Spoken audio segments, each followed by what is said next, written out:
Okay, this is weekly reflection number 4.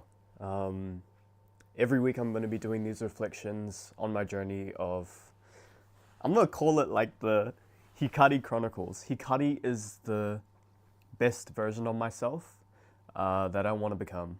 And that is a constant journey. So I'm going to be doing this every week because I find so much benefit from it and I want to record my progress, especially within me creating and fleshing out life game design to be something that people can use to create a fulfilling life for themselves because I felt like it's helped me and it's helped my close friends so much.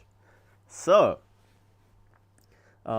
yeah, I'll go over my projects, tasks, and notes for today, and then I'll enter that into my weekly reflection template. So let's set that up. This is what my one looked like last week for week 44. Now we're in week 45. Week 45 just ended.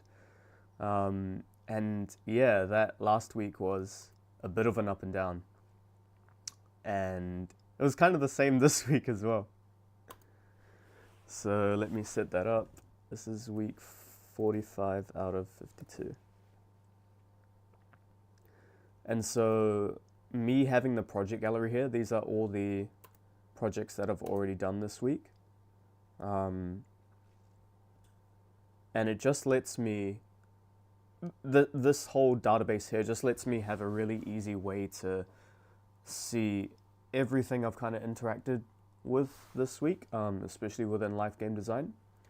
So probably the most top level of figuring out what you've done for the week is the projects, and it's not just work projects. Life game design is a holistic system to manage literally every area of your life, and I do that with the special framework here. So it's memories, like I had a catch-up call with my best friend Derek yesterday. I studied $100 million leads that would be under intelligence. My friend Lachlan, who's the GOAT at drawing, he drafted a logo for life game design, which is the coolest shit I've ever seen in my life. So yeah, it's a system for managing literally every area. It's not just a professional project manager. While it does have that capability, it goes even further to be everything from your experiences in life, your activities, your entertainment, to your close relationships, to your learning. It literally does everything in one app, because before I had the system, I had to bounce between TickTick, Notion, Google Calendar, and then Evernote as well. So I essentially had all my knowledge of all my life bouncing around 4 apps. And if I were to do a weekly reflection where I wanted to look at my projects, tasks, and notes, it would have been so much harder and way less seamless than it is now. So yeah, the first thing I do is look at the projects that I've done, and to fill out this template here, I go through all of the attributes and special and just kind of see like what are the small and the big wins from all of them. So since I can see all of this here at once, I can literally just copy and paste it in. So a big thing to do, especially with creativity, is the launch of my marketing plan. So I've made a whole bunch of resources so that people can understand what the hell life game design is when they go to my page.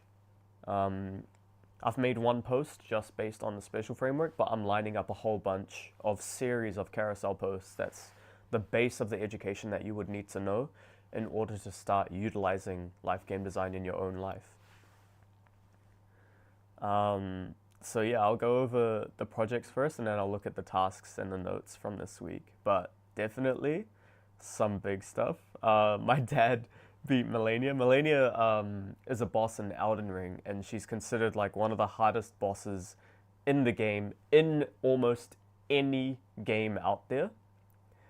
And he beat Melania before I did, because we were taking turns trying to beat Melania, and Yeah, I was just so happy um, that he did it because when I got him, I bought Elden Ring for him. I haven't played it as much, just because I don't have the time because of the business. But my dad's worked all his life, so I'm so glad that he gets to live it up, just jamming the game.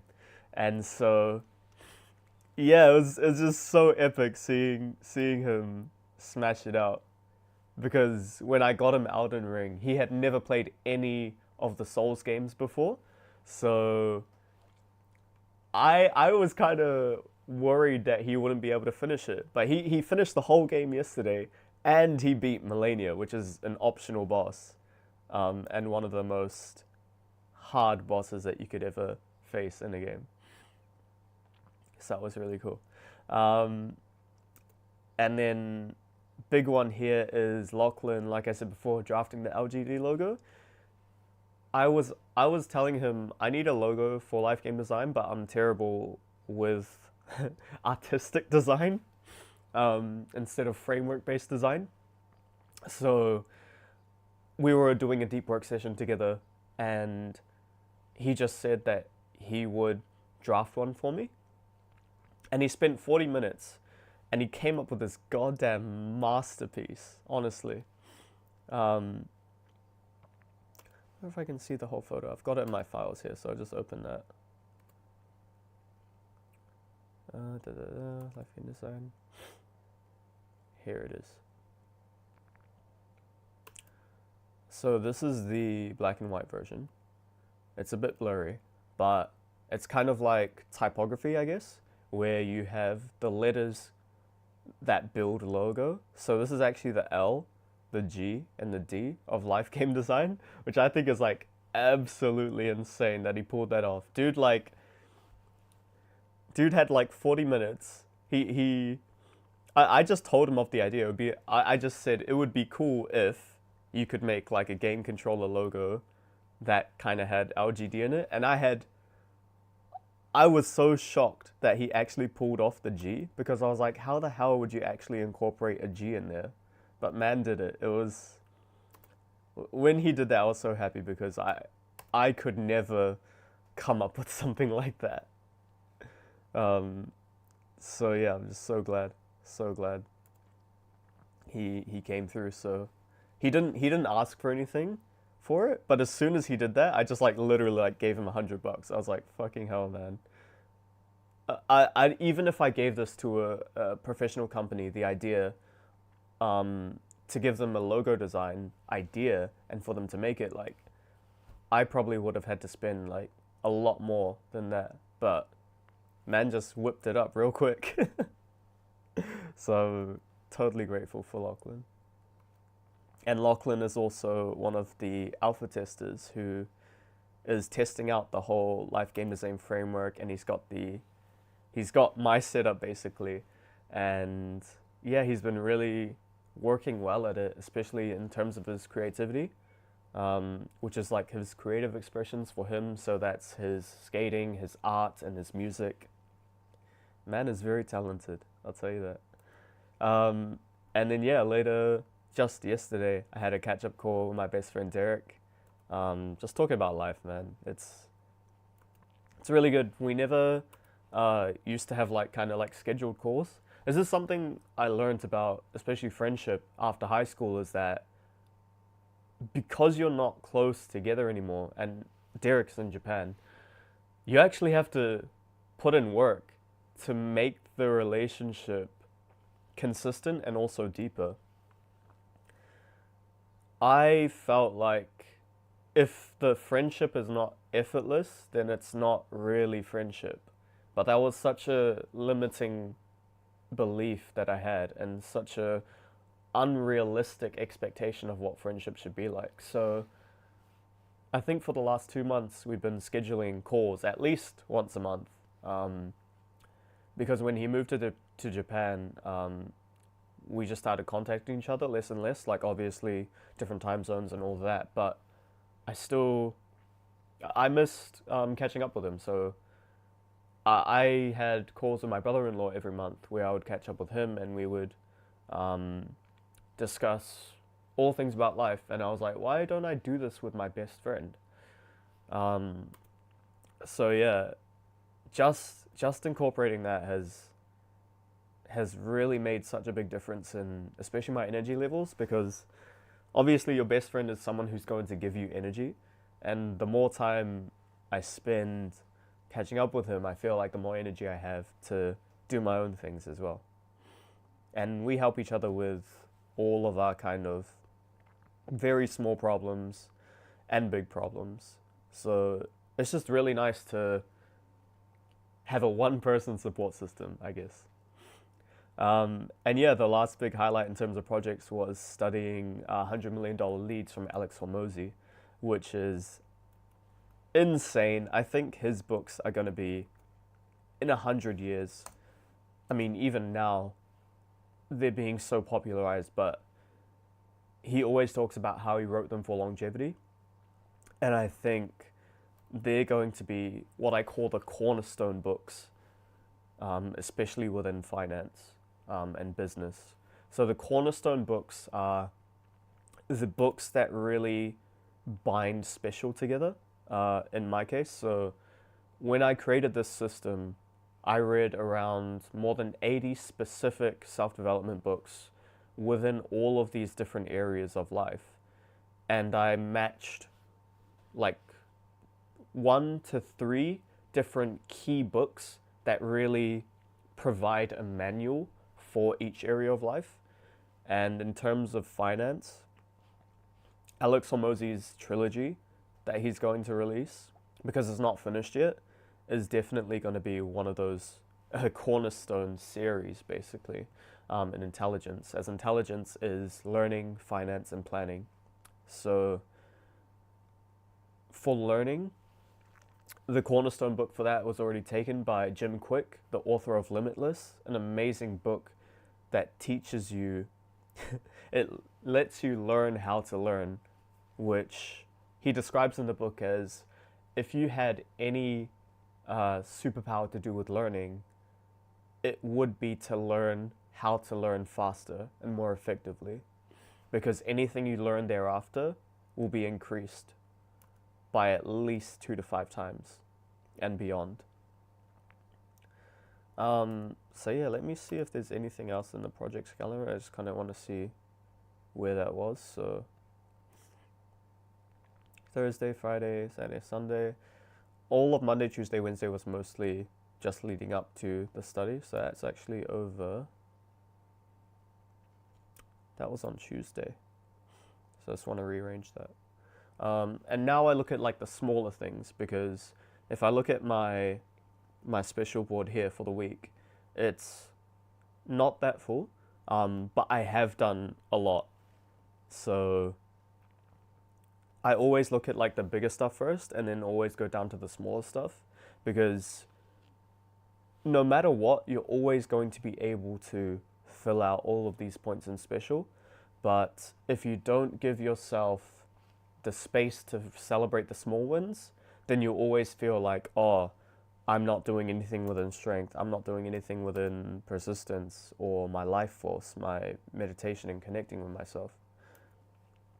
So, especially within here, I start from the top down. Celebrate the big wins. Let's go into the small things, because we need to celebrate everything that happens. And we need to show ourselves how much we've done each week. Because I think whenever I used to ask people at my workplace, like, what did you do last week? It's really hard for them to think what happened. And I think it's sad, not in the fact that they didn't do anything, because they obviously did something, but they didn't give themselves either space or proof of the things that they did.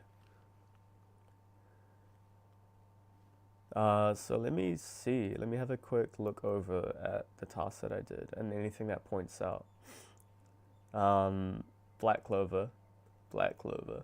So again, when I talk about a project manager that's holistic, I don't only focus on just professional projects, because Sure, I have social media, but there are a lot of things that I don't want to track or post on social media. Like the stuff that I watch, I don't have time. I'd rather put it in this. And also within a professional project manager, it makes it extremely bland, the whole process of using it. And that's exactly why I incorporate the other areas of life, like entertainment, your learning, and even your close attachments, your relationships, just so you can holistically track all of these things. So you don't have to have a, I guess people would track their attachments by posting on social media and also their experience. But that's a separate thing from having a professional project manager. And so when you try to think of your life and you have to think of 4 or 5 different apps just to do that, it really makes it hard to figure out what you've done in the week and also the memories that you've made in all of your areas of life, and especially the progress that you're making within the different areas. If you can't see them side by side, you can't see how how it affects what how you feel about your week. So whenever I look at my tasks board like this, and especially since it includes things like entertainment as well, I can have a rough idea of where I've spent my time within the special framework. And from there, I can be like, actually, I didn't want to spend so much time with an experience. Actually, I didn't want to spend so much time within creativity. Instead, I wanted to spend more time with my family or my close friends. I can get those insights by using a system like this, but having all of these things separate, I wouldn't be able to draw those conclusions. And I think that's the thing that's been most useful for me, especially like within the special framework, being able to have a glance at it like this and understand the differences in how my mood is and how it makes me feel about the time I spend doing these things. So yeah, when I look at a glance, I'm like, okay, I've done meditation like really consistently, which is really good. And then it's the start of the day today. It's 6:30 a.m. at the moment, so I'm definitely going to be doing some meditation straight after my gym workout today. But yeah, that's definitely a really good win in terms of consistency. So I'm just going to put that there. Really consistent meditation.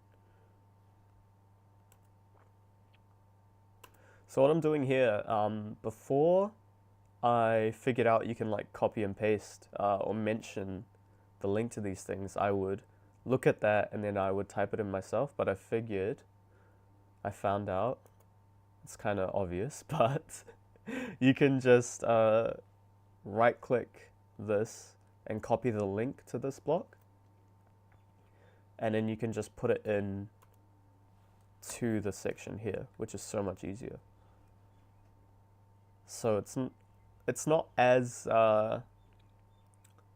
seamless as a drag and drop, which would be really cool, but it's almost there. Um, so this has been one of the biggest weeks in, I guess, anime for me, especially. Um, Black Clover, there was the fight with Yami versus, I think his actual name was Liched. I couldn't even remember it, so I just wrote Hikari because he's like the light dude. That fight was insane, and then there's Jujutsu Kaisen, which is absolutely fucking going off with Sukuna resurrecting. And the fight between Megumi and Toji, that was insane. I felt like such a kid again. It's like fucking shouting at my TV, just like hyping up, and it was such a good feeling. It was such a good feeling. What else do I want to note from this week, especially in terms of tasks? Oh, that's actually really good. Yes, I picked up my PC from Playtech, so I was having trouble with blue screens of death quite a lot, And again, this is something that not a lot of people would be able to articulate, especially within the area of their life that it affects and how it affects other areas of their life. Um, and not being able to understand that if your persistence is affected, if things like you get a leak in your house, you have computer issues, that's going to affect all your other areas. Like, especially for me, creativity. It affected me being able to study $100 million leads because I use a whole combination of I use my ultra wide monitor and the computer itself. So if the computer itself is screwing up, then I can't do that as effectively. So I did get the PC from Playtech, and it's all good. But as soon as that happened, my ultra wide monitor just cut out for some reason. No idea why. Um, it's not like a cheap piece of crap, but yeah, there must just be something wrong with it. There's just no power to it, so I don't know. I contacted PP Tech for the warranty on it, and we'll see what happens because I really wanted to make some more progress on making content, especially videos, and doing that on just a normal laptop screen instead of having the ultra wide monitor is really hard. But that's some like fucking privilege problems. So in the grand scheme of things, it doesn't really matter. I'm just grateful that I have the opportunity to do this in the first place. Deep work with Joe, that's always fun. So me and Joseph, he's a software developer and he's developing his own app. We always schedule in now deep work together, and we always have such a good time doing it. Even though like we just go into a call, say what we're gonna do, and then we do it, mute our microphone, don't talk to each other at all. But then every hour or so, we share our progress with each other, and it sounds super lame, but it's so cool working side by side on your own project with someone and then showing them what you've been able to do. That has been one of the biggest ROI things that we've done to increase our work output within our own apps. And I have this here. So I caught up with my friend Cami, and she's been reading a lot of books, and she really related to the idea of I have this, I guess, perspective of looking at mental health as if you have a parent-child relationship with yourself. So basically, there's a lot of perspectives to look at psychology and also mental health. And I think they are quite limited in the fact that usually these authors of the books will describe your thoughts and feelings as being controlled by either a robot, so they're like, you have this computer program that runs your mind, or they will say you have like a monkey brain and a reptile brain, talking about the different parts of your brain. And I feel like because we don't have an intuitive understanding of how monkey psychology works and how computers work and how to analogize that to how our brain works, those analogies are extremely useful, but they're very limited in the scope and how we can intuitively use those analogies. And so I developed the lens of looking at it from a parent-child relationship with yourself. So I think of my conscious mind as the parent and the subconscious mind as the child. And so to sum that up, you have the subconscious mind of a child and the conscious mind of a parent. Your conscious mind, your will, determines your environment, and your subconscious mind determines your behavior. And so I basically told her about it. Like, I basically almost gave her a lecture, but she was really kind and was really intrigued about the whole thing.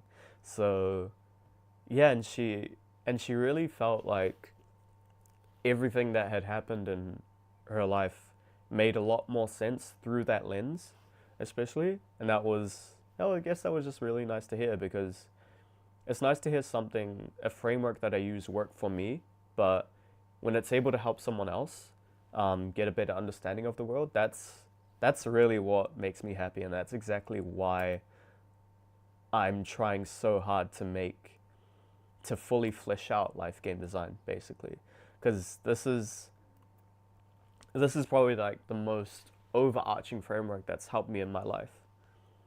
And I really know that there's a lot of, especially gamers out there, who are extremely productive within games, but they just don't know how to transfer those skills into real life. And I really wish that there was someone who made this. There was the author of the book, game, what was it? Actionable Gamification, by Yukai Chao. The only thing is that he only applied those principles to business because his business was to bring gamification principles to businesses, and that made him a lot of money. And it's not bad or anything, but he said that he was holding back on writing a book of how to apply gamification to real life. And I was like, I saw that, I was like, God damn, bro, I wish you just did that way before. Um, because I feel like if I had a framework like this, I would be I would be such a different person. I would be so much more productive and organized, and I would have got so much more done by this time now. But I guess the fact that he hasn't made it means that I have the chance to do that myself. Um, so it's a blessing and a curse. It's a blessing and a curse. Let me see what else sticks out. I know there's a lot of stuff in my notes, but I just wanted to make sure I got my tasks right. So, gym, I see that. Let's see. Monday's my rest day. Gym, gym, gym, gym, gym. And I'm going to gym today, so that's really good that I've stuck to my doing my full workout every single day for the whole week. That's definitely something in my habit tracker. Um, and that's kind of how I started out with the whole gamification idea, is that I got really fat. I got to 100 kilos. And after getting to 100 kilos, I felt like I hit like a rock bottom in my life. I was always kind of chubby, but I've never been like obese.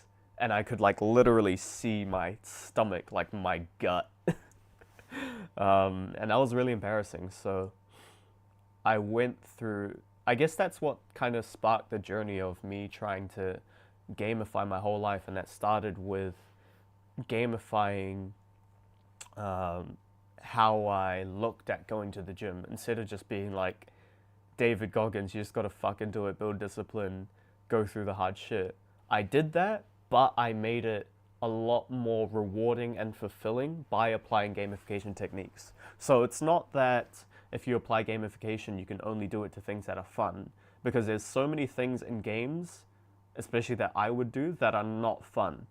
Especially in a game like Elden Ring or the Souls series, you have to grind and do the same fucking thing over and over again.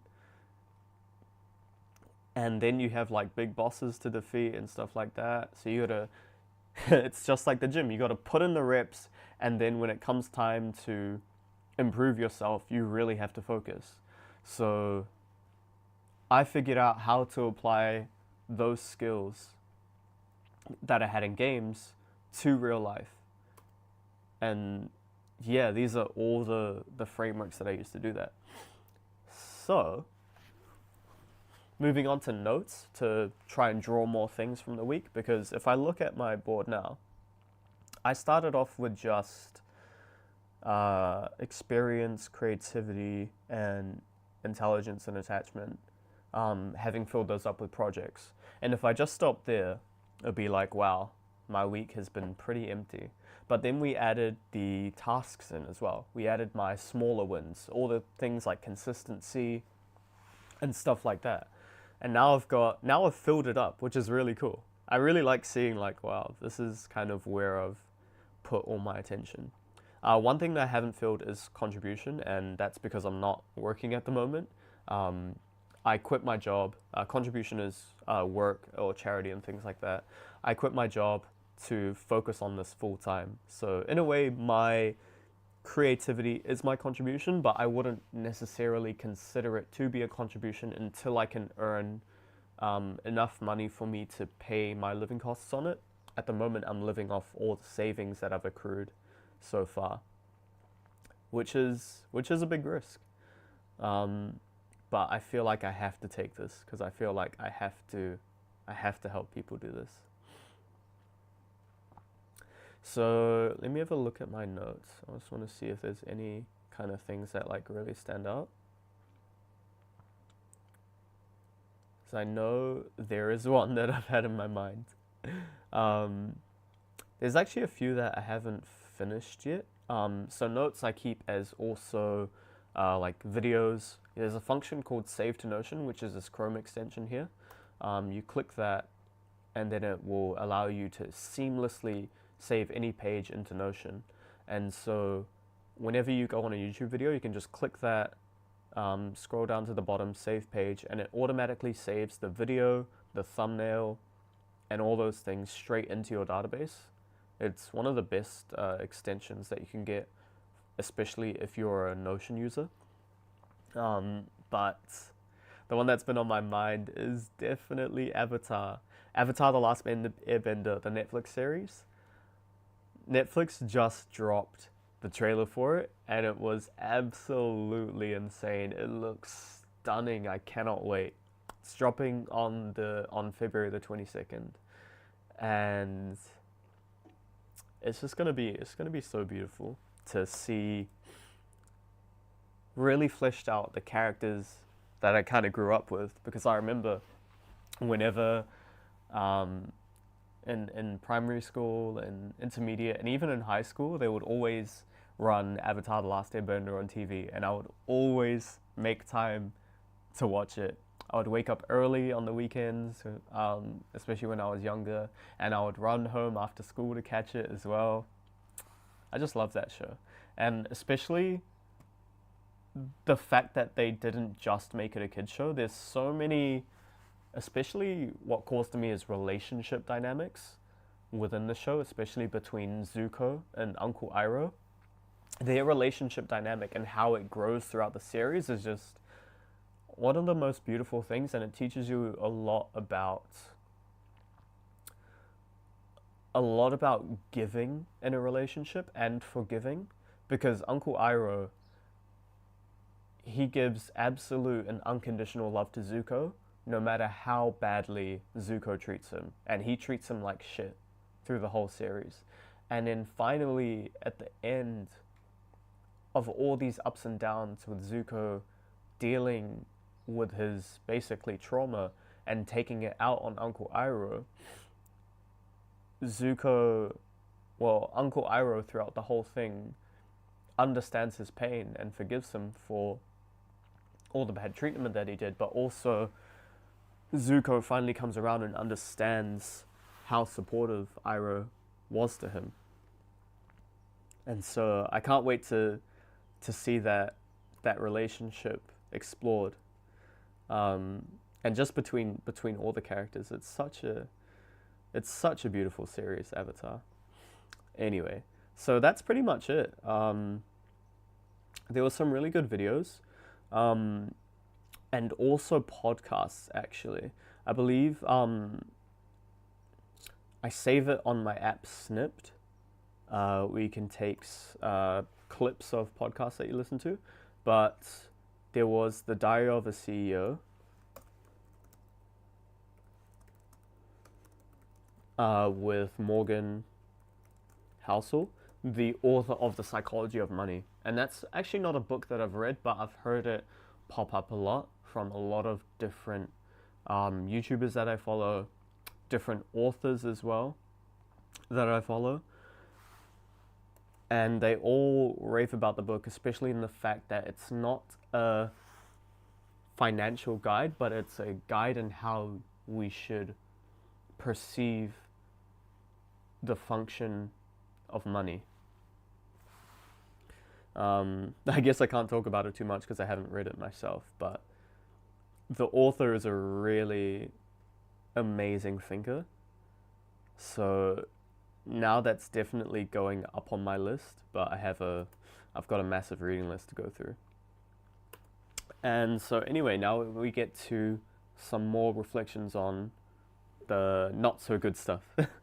So what lessons did I learn from things that didn't go quite right? I reactivated my shoulder injury because I tried to ego lift basically, and I realized like for me ego lifting doesn't even have to be that bad because I have like a my stabilizing muscle in my shoulder is just going through a lot, I guess. Every time I feel like I can go up in weight, it feels really safe, but I do it and then I can't I can't feel that it wasn't the right choice until it hurts.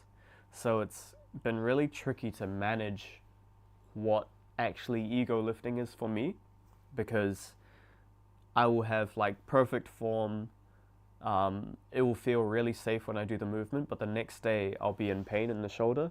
So that's been hard to manage. I think it means that I just have to stay at lighter weights for longer than I want to. And that is the fucking hardest thing to do. But I've been paying for the consequences. So if I don't change, I'm just gonna constantly keep hitting that brick wall.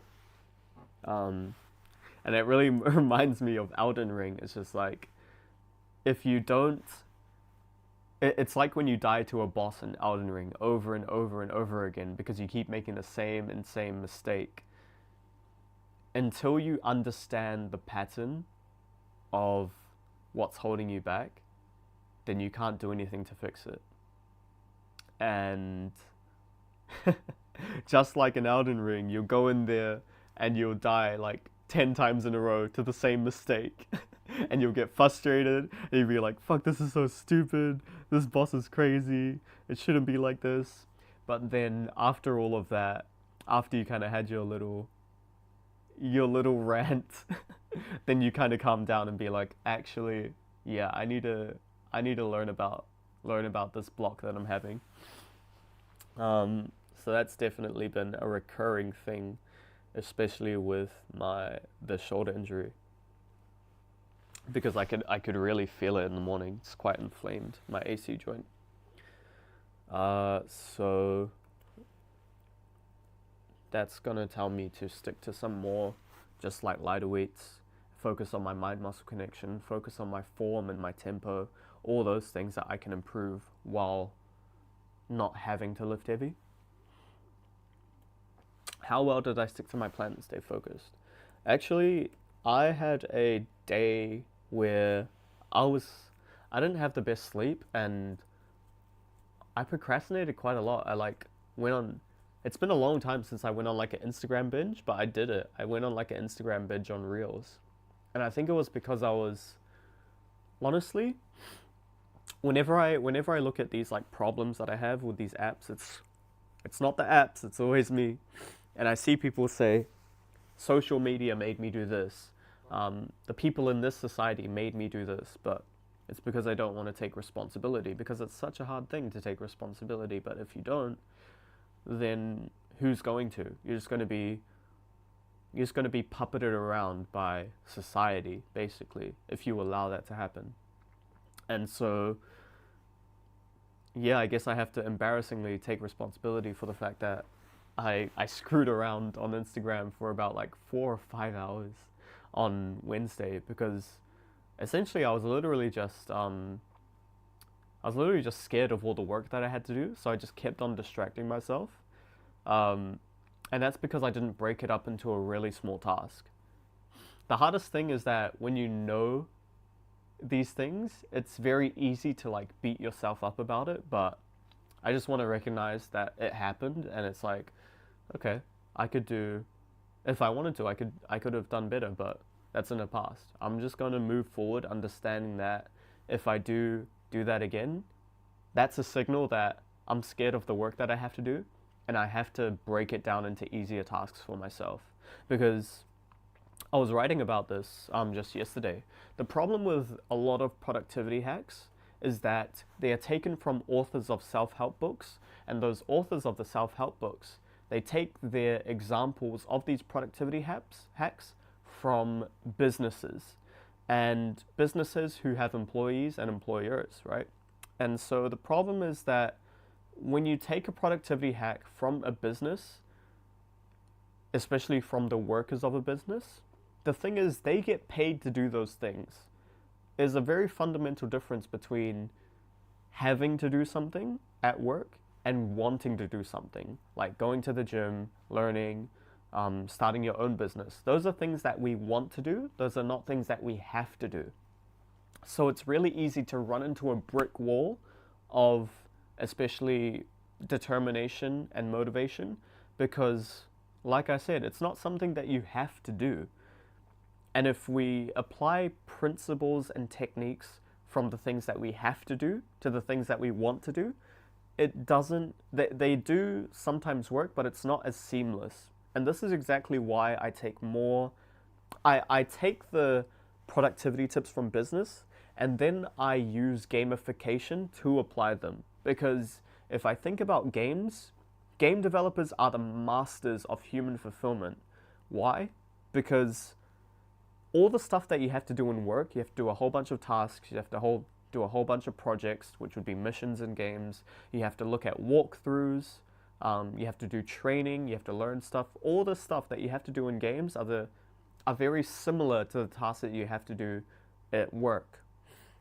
It's not all just fun, especially in games like Elden Ring. There's a lot of boring parts to it. But anyways, to summarize, when you try to apply those techniques of something you have to do to something you want to do, you'll hit a brick wall really quick because you don't have that same level of determination and motivation from having the pressure of your boss or losing your job or something like that. And so games are something that you don't have to do. So game developers understand that they have to fight for both your money and your attention by making the game so fulfilling that you do it even though you don't get paid for it. So yeah, for me, actually exercising this means taking a book like Atomic Habits, where you break down tasks into very small things, especially in like project management, and then applying game design to it. So like a very small game element is music. They will always have really awesome soundtracks within games. And so one thing I've been doing is playing Baroque music while I do my work. And it depends on the work I do. Sometimes it helps and sometimes it's a bit distracting. But it's a really good primer for me to get into the flow. Like, I only listen to that music when I do my deep work. And if I listen to it, it kind of engages my brain into a more into a flow state, especially, and it primes my brain for work, especially. So how well do I stick to my plan and stay focused? Actually procrastinated on Instagram because I didn't make work easy for myself. Gamification.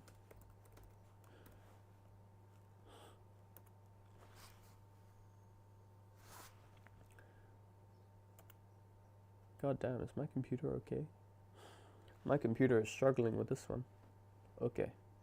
What inspired you this week? Definitely Avatar. Oh, I can't wait to watch that.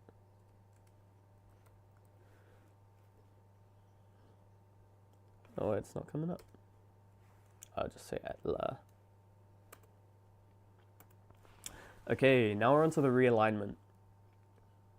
And usually I would do this whole reflection if it was just by myself within 10 to 15 minutes, but it's nice just to spend some more time talking about what's been going on in the week, because the best way to do this is actually do it with a bunch of friends where you share your experiences with each other. And this is what I do with my Habit Tracking Kings group.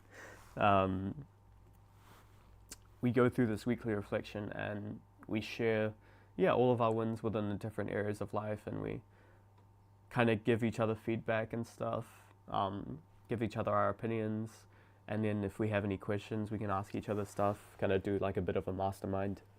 It's really good practice. So on to realignment. Let's go. What is one thing I need to accomplish next week? The number one thing is I want to finish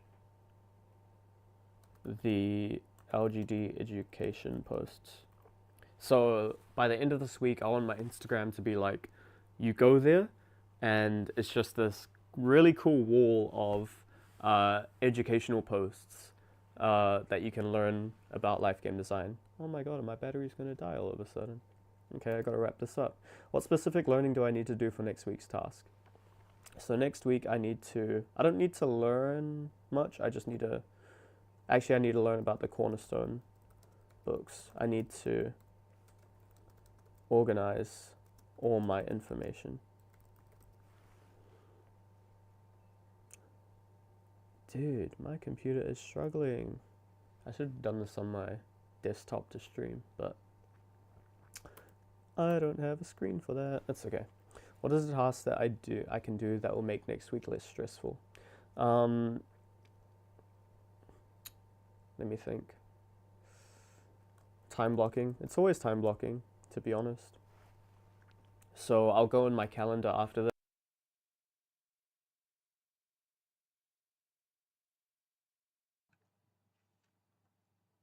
Oh no, so my audio cut out. Let's change screen sources really quick.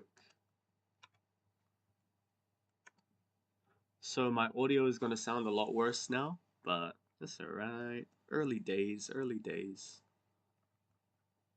Okay. What is on my not to-do list? Sleep late. While I replace this with a solid night routine. I found that I keep on waking up early. I go to bed at a decent time, like 8 or 9, but I just keep on waking up earlier. So that means I'm getting less sleep, but when I wake up earlier, I literally can't go back to sleep. It's very annoying. So even if I want more sleep, I can't just sleep in. That means I have to sleep way earlier than I do. So, that's hard. That's hard. What's the hardest thing to be? What's the hardest thing to do as an adult? It's pretty much go to sleep early, as if you were a kid. Damn.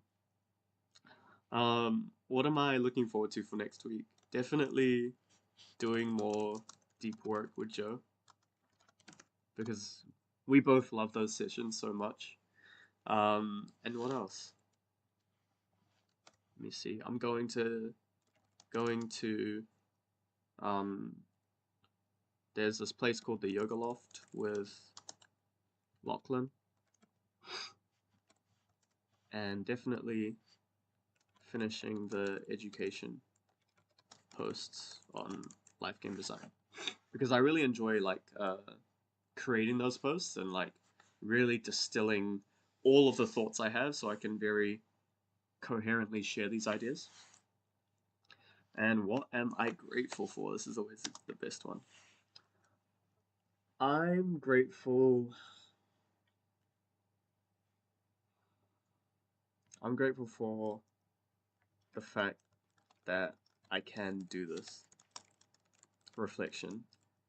That I can literally like share the screen on my laptop and record my face while I do this.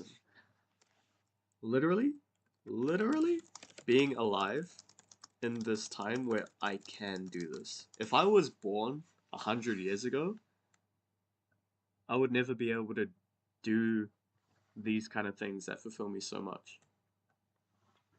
So, overarching that, literally grateful for every piece of technology that's built up on each other, and especially Notion. Notion hasn't been around for a long time. If I didn't have this, I wouldn't have a place where I could actually use the special framework in any meaningful way. So honestly, all of those things, it's just so cool. It's just so cool to have the opportunity and the privilege that we do in this age. But yeah, that wraps up the weekly reflection. I'm going to, in my own time, do some time blocking for next week and organize all the tasks and projects that I have to do. Um, but yeah, thank you for thank you for giving me the space to speak my thoughts. I'm talking to myself, but also to you, I guess. Thank you for giving me the space to get my thoughts out and really reflect on the week because before I did this, I always felt like every week was just like kind of flying away from me. And I couldn't even remember what I did when I would get to work the next day. And so this has been it's always been like a safe space for me and a really important space for me to have in my life. And that's my PC almost dying. So let's wrap